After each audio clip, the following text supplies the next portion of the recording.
সঙ্গীতের সম্বন্ধে একটা দলিলই যথেষ্ট, শুধু একটা দলিল। তারপর তুমি নিজে বিচার করো। দাউদ নবী, হযরত দাউদ নবী আল্লাহর একজন জলিল মুকদ্দার নবী। তিনি কি করছেন, চারজন যেই নবীর উপরে তিনি আসমানি কিতাব নাজিল করেছিলেন, চারটি প্রধান আসমানি কিতাব, তার মধ্যে হযরত দাউদ আলাইহিস সালাম একজন। তিনি সুলাইমানের পিতা ছিলেন, সেই দাউদ। সকল নবীদের এক একটা মুজেজা থাকে। দাউদ নবীর মুজেজা কি ছিল? দাউদ নবীর মুজেজা ছিল সঙ্গীত।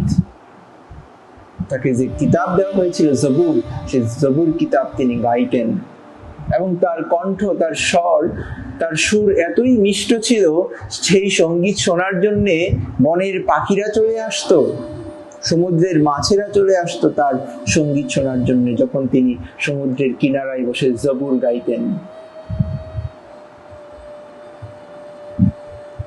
যে জন্য শনিবারে মাছ ধরা নিষেধ ছিল, কিন্তু কিছু সীমা লঙ্ঘনকারী শনিবারে মাছ ধরেছিল এবং তারা আল্লাহর অভিশাপে পতিত হয়েছিল। তাহলে হযরত দাউদ নবী গান করছেন, গাইছেন। সুর যদি নিষিদ্ধ হয়, একজন নবীর মুজেজা কিভাবে হতে পারে সুর?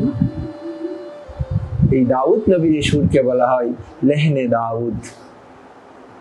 হযরত আমির খুসরো রহমাতুল্লাহ আলাইহি কালামে বলে গেছেন, আরুজ কি রূহে আদম আমদ বাবাদান গুফতান দারতান দারা নিয়ামত দারতান কুবানে কুদসিয়ান বলেহনে দাউদ গুফতান দারতান দারা দারামত দারতান।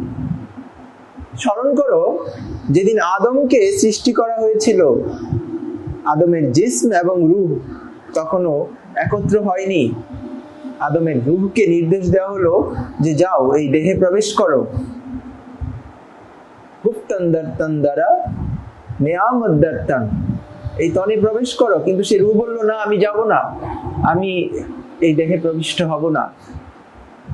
খুবানে কুদসিয়ান বা লেহনে দাউদ, তারপর তাকে শোনানো হলো দাউদের লেহনে দাউদ, দাউদের কণ্ঠস্বর, গুফতান দারতান দারা দারামত দারতান।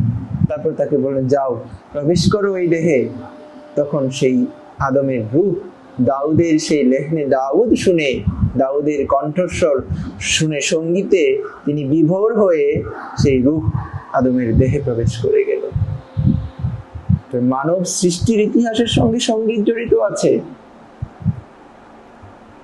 আমরা সঙ্গীত হালাল কি হারাম এগুলো নিয়ে মত্ত হয়ে আছি। হালাল কি হারাম কি এই জিনিসও তারা জানে না, আর সঙ্গীত তো জানেই না।